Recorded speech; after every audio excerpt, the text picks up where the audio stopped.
any conditions of contract boil down to the allocation of risk. And the South African construction industry faces some unique risks, perhaps not felt in other parts of the world.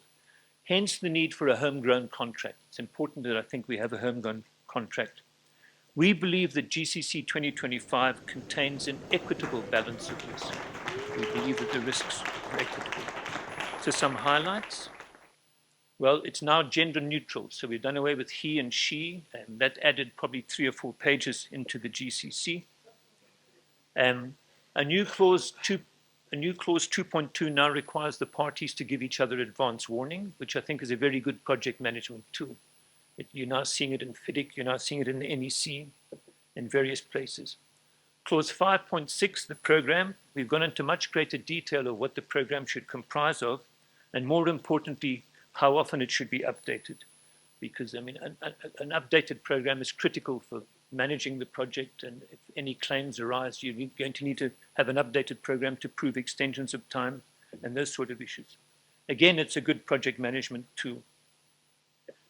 As similar to GCC 2015, if the employer's agent doesn't issue a payment certificate, or if the employer doesn't pay or it pays late, the contractor has the right to suspend the works, and if that default is not rectified, to eventually terminate the contract.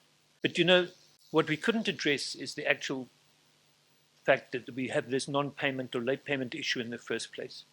And lots of discussions took place around getting payment guarantees from employers. And, you know, I think, and I hope if government does go down that road, I'll be very grateful. But I think to try and get a payment guarantee out of government is going to be difficult.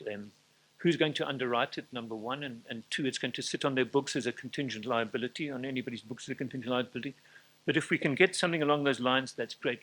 We thought of putting in a clause similar to the FIDIC clause that says the contractor can inquire about the employer's financial arrangements, and so then an employer must give him sort of reasonable proof that those financial arrangements are in place.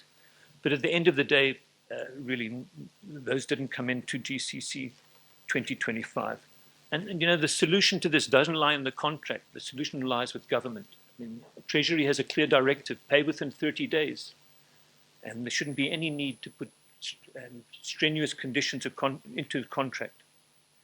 So, and unfortunately, until there's competence on the side of the employers, project managers, and personal accountability and consequences when payment is not made on time, we will continue to struggle with payment and unfortunately see a host of contractors, mostly smaller contractors, quietly go out of business.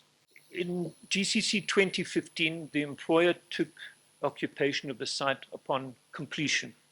We've now said he takes occupation of the site on practical completion, which is more realistic, because once the contractor is practically complete, I mean, his real involvement in the works finishes. Under clause 6.2.2, if the contractor failed to select the security to be provided, or if the contractor failed to provide the selected security within the time stated, or if the contractor deviated from the pro forma wording, the fallback position was that an automatically 10% deduction would be deducted from his certificates. We've done away with that now. The contractor and the employer need to make some sort of arrangement.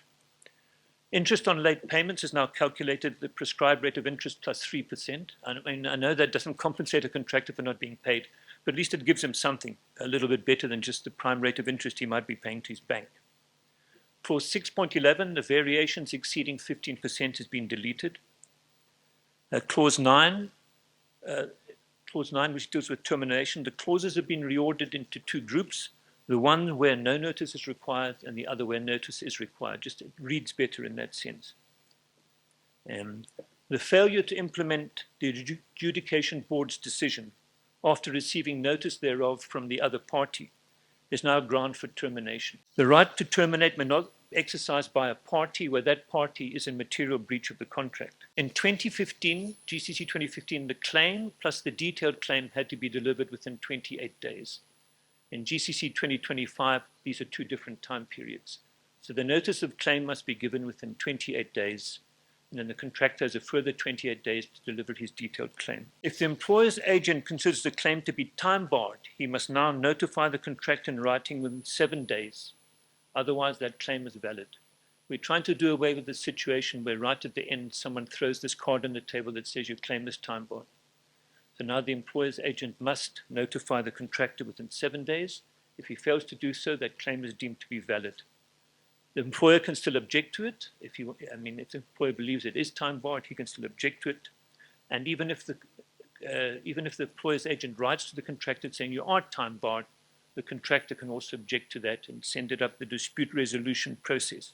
One of the problems we had with 2015, which we've rectified in GCC 2025, we now record that where the employer's agent fails to deliver his determination or ruling within the required time period, it is now deemed rejected. There was a gap there in the past that we needed to sort out and complete. Emphasis is put on amicable settlement, using amicable settlement right up front to resolve any disputes. It's the most inexpensive and least time-consuming method to do it. And there the solution is entirely within the hands of the parties involved in the project. Once you start escalating it up the dispute resolution tiers into adjudication, arbitration, or litigation, then a lot of that is taken out of the parties' hands and driven by somebody else. So we would really promote the use, although it's not mandatory, we ask the parties to seriously consider using amicable settlement as the first stepping stone in resolving a dispute. Where a party fails to comply with the decision of the adjudication board, he has no right to send that dispute to arbitration or litigation. So he must first comply with the adjudication board's decision before he can refer the dispute upwards. And under the adjudication rules, we've got two types of dispute boards. We've got a standing dispute board, which is appointed at the outset of the contract, and we've got an ad hoc dispute board. So those still exist. The standing dispute board again is given similar powers to what we call the FIDIC DAAB, a Dispute Adjudication and Avoidance Board.